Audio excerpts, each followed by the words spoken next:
Hello friends, আমি তনুশ্রী। আমার রান্নাঘরে আবার একটা রেসিপি আপনাদের দেখার জন্য সবাইকে জানাই স্বাগত। আপনারা কেমন আছেন? আশা করি আপনারা ভালো আছেন। আপনাদের ভালোবাসায়, ভগবানের আশীর্বাদে আমিও ভালো আছি। আজকে এঁচোড় চিংড়ি করব, যাকে বলে গাছপাটা। রেসিপিটা তৈরি করতে আমার কী কী লাগছে ফ্রেন্ডস দেখুন। আগে থেকে আমি এঁচোড়টাকে কেটে ধুয়ে রেখেছি, আমি ছোট ছোট করে দিয়ে দিই। মশলার থালিতে আছে আগে থেকে চিংড়ি মাছ কেটে ধুয়ে রেখেছি নুন হলুদ দিয়ে, ধনের গুঁড়ো, জিরের গুঁড়ো, আদা রসুন বাটা, সরষের তেল, টমেটো পেস্ট, ফোড়নের জন্য রেখেছি সাদা জিরে, এলাচ, নুন, লঙ্কার গুঁড়ো। আলু কেটে রেখেছিলাম ছোট ছোট করে, পেঁয়াজ, ঘি, নুন আর গুঁড়ো গরম মশলা। আগে থেকে গ্যাস অন করে কড়াইয়ের মধ্যে জল দিয়ে বসিয়ে রেখেছি। এঁচোড়টাকে একটুখানি সেদ্ধ করে নেব। এঁচোড়টা দিয়ে দেবো জলের মধ্যে। জলের মধ্যে একটুখানি হলুদ, সাথে নুন নিয়ে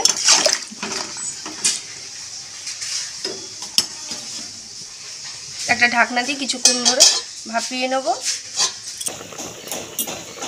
কিছুক্ষণ হয়েছে, ঢাকা দিয়ে রেখেছিলাম এঁচোড়টা ফোটার জন্য। দেখুন এঁচোড়টা ফুটে গেছে, এঁচোড়টা সেদ্ধ হয়ে গেছে। দেখুন খুব একটা নরম করে সেদ্ধ করব না, মোটামুটি সেদ্ধ একটু হলেই নামিয়ে নেব। হয়ে গেছে, এবার আমি নামিয়ে নিচ্ছি এঁচোড়টাকে। জল ঝরিয়ে নেব একটা ঝুড়িতে ঢেলে। কড়াইটা ফের বসিয়ে দিয়েছি, কড়াই গরম হয়ে গেছে। কড়াইতে তেলটা দিয়ে দেবো। তেলটা গরম হওয়ার জন্য একটু সময় নেব। তেলটা গরম হয়ে গেছে, তেলের মধ্যে আগে থেকে আলু কেটে রেখেছিলাম,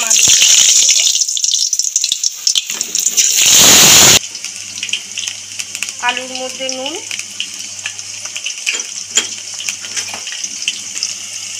একটু হলুদ দিয়ে ভেজে নেব লাল লাল করে আলুগুলোকে।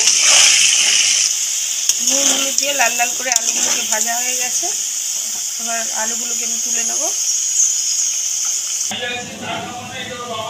আলু ভাজা তেলের মধ্যে এঁচোড়টাকে ওরকমভাবে ভেজে নেব। নুন হলুদ দিয়ে যেহেতু সেদ্ধ করেছি, এই জন্য আমি নুন হলুদ দেবো না, এমনি ভেজে নেবো তেলের মধ্যে। এঁচোড়টা ভাজা হয়ে গেছে, এবার এঁচোড়টাকেও তুলে নেব।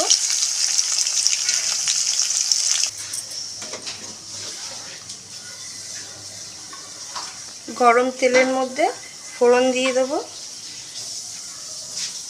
4টে এলাচ, সাদা গোটা জিরে আর 2টো তেজপাতা। ফোড়নটা নাড়িয়ে চাড়িয়ে ভেজে নিয়েছি। আগে থেকে পেঁয়াজ কেটে রেখেছিলাম, পেঁয়াজ কেটে দিয়ে দেবো তেলের মধ্যে। পেঁয়াজের মধ্যে একটুখানি নুন দিয়ে দেবো, তাড়াতাড়ি সেদ্ধ হয়ে যায় আর ভাজা হয়ে যাবে। পেঁয়াজটা লাল লাল করে ভাজা হয়ে গেছে। আদা রসুন বাটাটা দিয়ে দেবো, আদা রসুন বাটাটাও ভেজে নেব।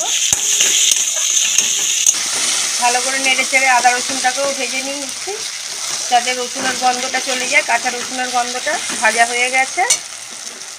টমেটোর পেস্টটা দিয়ে দেবো, টমেটোটা দিয়েও এরকম কিছু নেড়ে চেড়ে ভেজে নেব।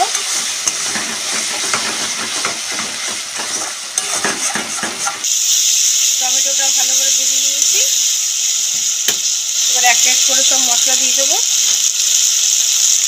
জিরের গুঁড়ো,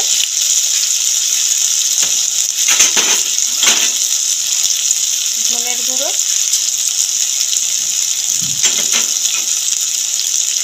লঙ্কার গুঁড়ো, হলুদ। এবার ভালো করে কষে নেব।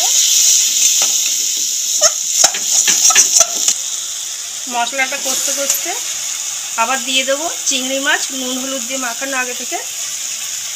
চিংড়ি মাছটা দিয়ে কষে নেব মশলাটা দিয়ে। মশলাটা কষানো হয়ে গেছে, দেখুন মশলা দিয়ে তেল বেরিয়ে এসছে। খুব সুন্দর মশলা কষানো দিয়ে গন্ধ বেরিয়েছে, মনে হচ্ছে যেন একদম খাসির মাংসই হচ্ছে। আগে থেকে ইঁচড় ভেজে রেখেছিলাম, ইঁচড়টা দিয়ে দেবো।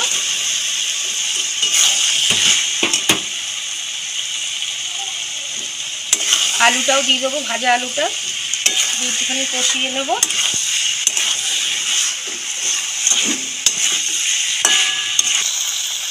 ভালো করে কষিয়ে নিয়েছি মশলা দিয়ে, এঁচোড় আলু চিংড়ি সব কিছু কষানো হয়ে গেছে। এবার পরিমাণ মতন জল দিয়ে দেবো।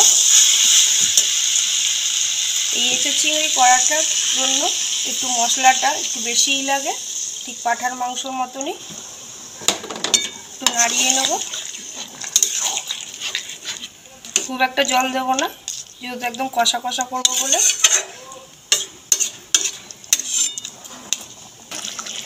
স্বাদ মতন একটু নুন দিয়ে দেবো। সব কিছুতেই দেখেছেন আমি নুন দিয়েই করছি, তাই লাস্টে আবার একটুখানি নুন দিয়ে দিলাম স্বাদ মতন। একটু নাড়িয়ে নেব।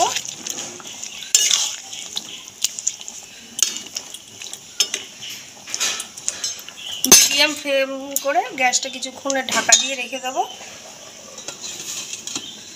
তাহলে ভালো ভালো সেদ্ধ হয়ে যাবে। এর যেইটুখানি শক্ত আছে সেইটা। বেশ কিছুক্ষণ হয়ে গেছে, ঢাকনাটা খুলে দেখব।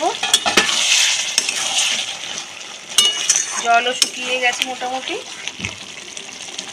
আলুও সেদ্ধ হয়ে গেছে, যেটুখানি শক্ত ছিল এছাড়াও দেখুন খুব সুন্দর কালার এসছে, পুরো মনে হচ্ছে যেন পাঁঠার মাংসই।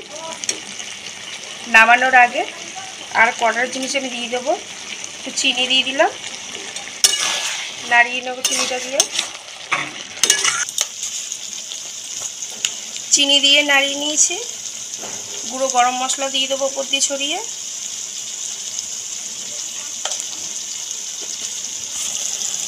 ঘি দিয়ে দেবো ওপর দিয়ে। ব্যাস রেডি আমার এঁচোড় চিংড়ি।